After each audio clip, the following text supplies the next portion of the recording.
The first thing you learn about true darkness isn't its absence of light, but its suffocating presence, a tangible weight that presses down on your chest until your lungs ache for air that isn't thick with the scent of damp earth and forgotten things. It's the kind of darkness that doesn't just obscure vision, but absorbs sound, muffles thought, and amplifies every frantic beat of your own heart. Elias knew this darkness intimately. It was the air he breathed every night, the chill that seeped into his very bones, a cold that no blanket could ever truly banish, and the silence that screamed louder than any banshee, a silence so profound it felt like a living entity, listening, waiting. It began, as most true horrors do, with a dare, not a childish, I dare you to touch the hot stove kind of dare, born of youthful bravado, but the insidious, unspoken challenge that only a mind steeped in profound grief and a touch too much cheap whiskey can conjure. Elias, a man whose life had become a monochrome blur since the accident, a canvas drained of all vibrant hues, leaving behind only shades of grey and an aching emptiness, found himself standing before the towering, ornate wrought iron gates of Blackwood Cemetery. This was a place locals whispered about, only in hushed tones, their eyes darting nervously towards its shadowed perimeter, and never, ever after dusk.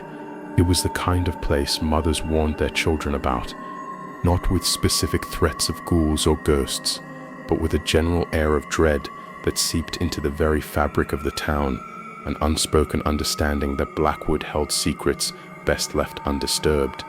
His wife, Sarah, vibrant and full of life, her laughter a melody he could no longer hear, would have called him a fool, perhaps even a morbid one, for venturing here. Her ghost, he imagined, was probably shaking its head right now, a translucent sigh escaping her spectral lips, a silent, desperate plea for him to turn back, before it was too late. Blackwood wasn't just old, it was ancient, its history etched into the crumbling gargoyles that guarded its entrance, their stone eyes long since eroded into blind, weeping sockets, perpetually stained by centuries of rain and grime, giving them the appearance of perpetually sorrowful sentinels.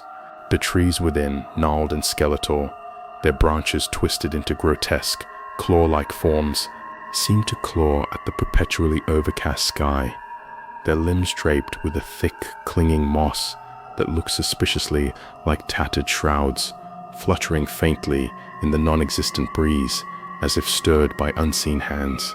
It was rumored that the ground itself was so saturated with the dead, so dense with forgotten bones and decaying flesh, layers upon layers of humanity returned to dust, that new graves had to be dug impossibly deeper, disturbing the restless sleep of those who had lain undisturbed for centuries, their slumber broken by the jarring spades of the living. Elias scoffed at such macabre tales, dismissing them as superstitious nonsense, yet a shiver, cold and undeniable, ran through him as he pushed the heavy gates open. They groaned, a sound like an old man's dying breath, drawn out and agonizing, a prolonged shriek of rusted metal on rusted metal, echoing through the oppressive stillness, a mournful, unwelcoming sound that seemed to reverberate in his very soul. The air inside was immediately different, colder, heavier, carrying the faint metallic tang of old rusted iron, and something else, something earthy and sweet, yet cloying and sickly, like decaying flowers and damp loam, mingled with the faint, unsettling scent of disturbed earth, and something else he couldn't quite place. Perhaps the faint metallic tang of ancient blood, or the musty odor of forgotten crypts. The path, barely visible beneath a thick carpet of fallen, sodden leaves and encroaching skeletal weeds that seemed to reach out like bony fingers, wound its way between leaning headstones, their inscriptions faded into illegibility, worn smooth by countless seasons of wind and rain, their stories lost to time.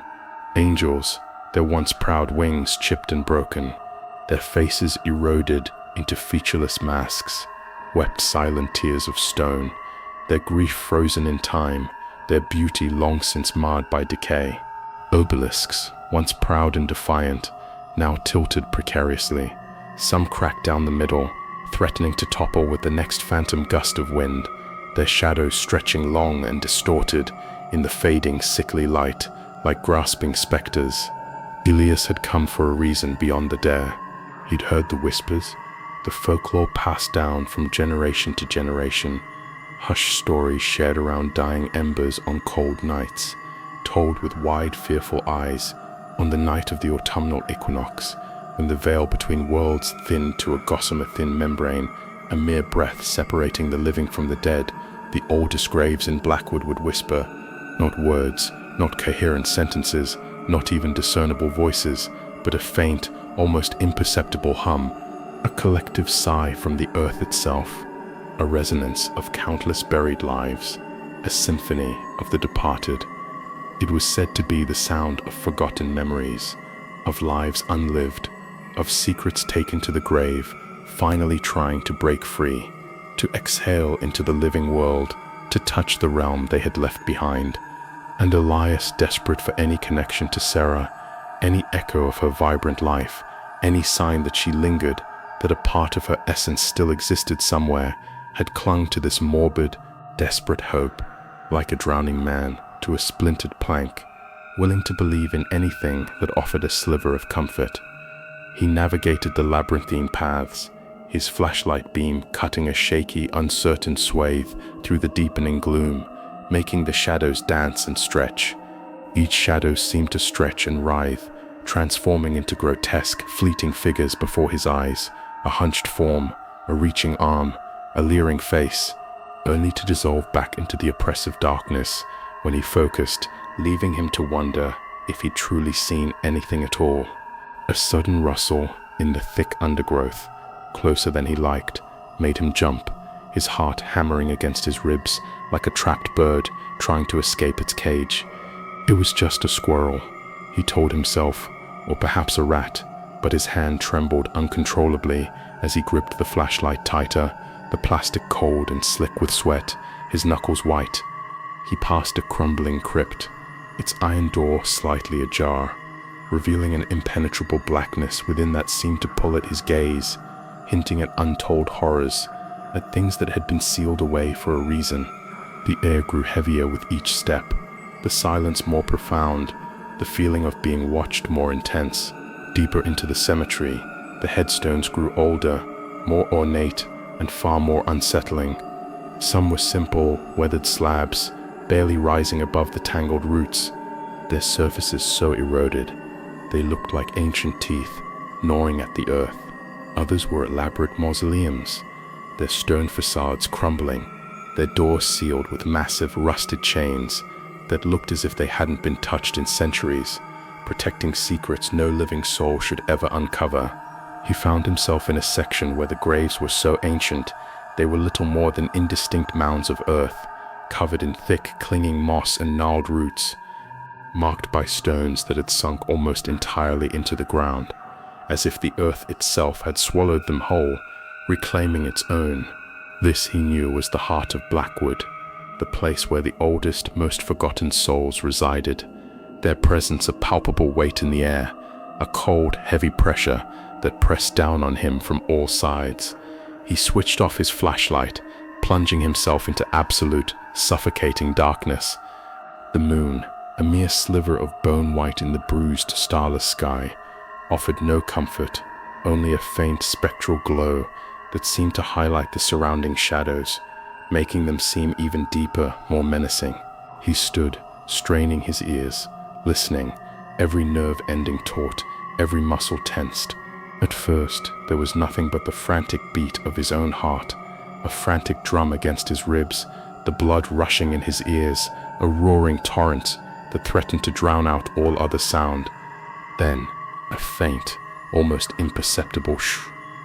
It was so subtle, so ephemeral, so fleeting, he almost dismissed it as the wind, a trick of his overactive imagination, a phantom sound born of fear, but there was no wind. The air was utterly still, heavy and stagnant, thick with the scent of decay and something else, something ancient and cold. He held his breath, focusing, trying to discern the sound, to separate it from the frantic rhythm of his own fear, to grasp its elusive nature. It was like 1,000 hushed voices, murmuring just beyond the edge of hearing, a collective sigh, a mournful whisper that seemed to rise not from the air, but from the very soil beneath his feet, vibrating through the soles of his worn boots, up his legs, and into his very core. It was the sound of countless silent screams, of unfulfilled desires, of lives abruptly ended. Sarah, he thought, a desperate, fragile plea forming in his mind, a spark of hope, however faint.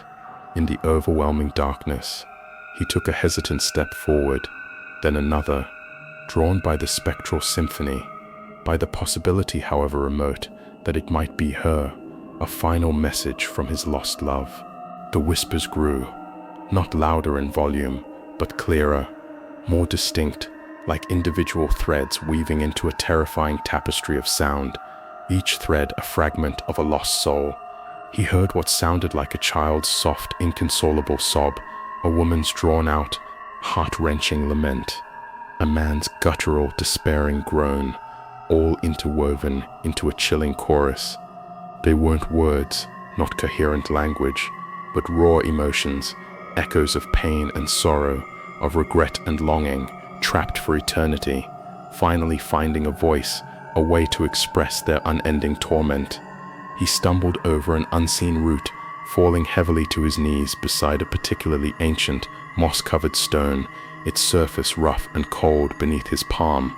As his hand instinctively reached out to steady himself, his fingers brushed against the frigid, rough surface, feeling the chill seep into his skin, a cold that felt deeper than mere stone.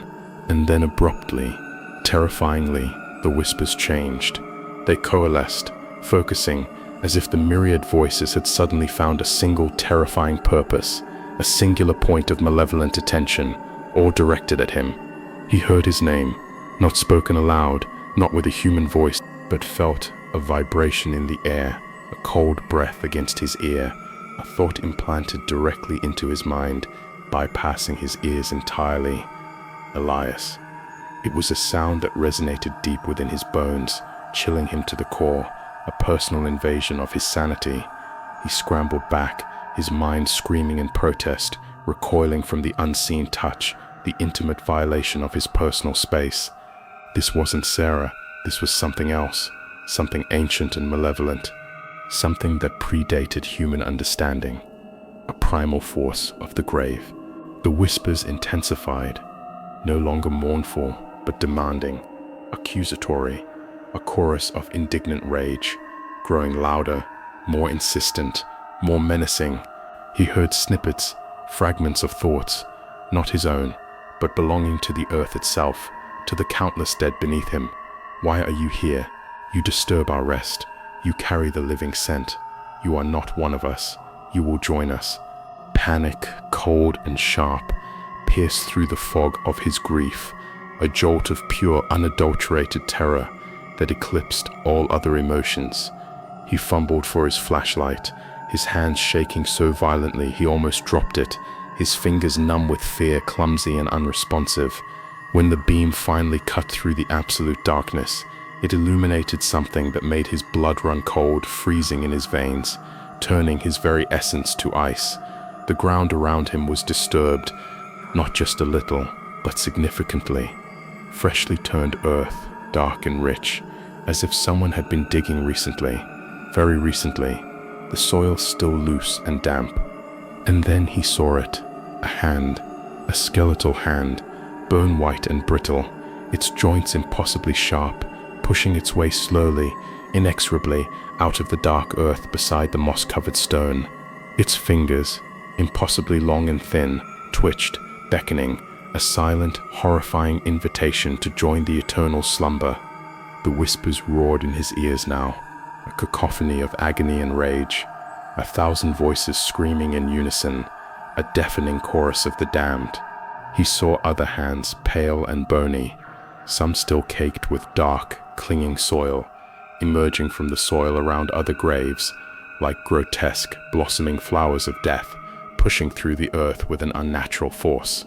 They were reaching, grasping, not just from the ground directly around him, but from the deeper shadows between the leaning headstones, from the gaping depths of the mausoleums, from every direction. Eyes, hollow and lightless, like pits of endless night, seemed to materialize in the gloom, staring at him with an ancient, insatiable hunger, a hunger that had waited for centuries, a hunger for the living. He scrambled to his feet, a primal scream tearing from his throat, but it was swallowed, utterly consumed, by the overwhelming chorus of the dead, a sound that vibrated through his entire body, shaking him to his core.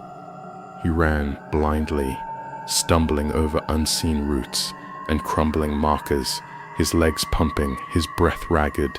The whispers chasing him, growing louder, more coherent, more insistent, morphing into a chilling chant. Join us, stay, you belong here now. We have waited for you, forever. He could feel their cold presence behind him, a legion of unseen hands reaching for his ankles, tugging at his clothes, their icy touch a physical sensation, like phantom fingers brushing against his skin.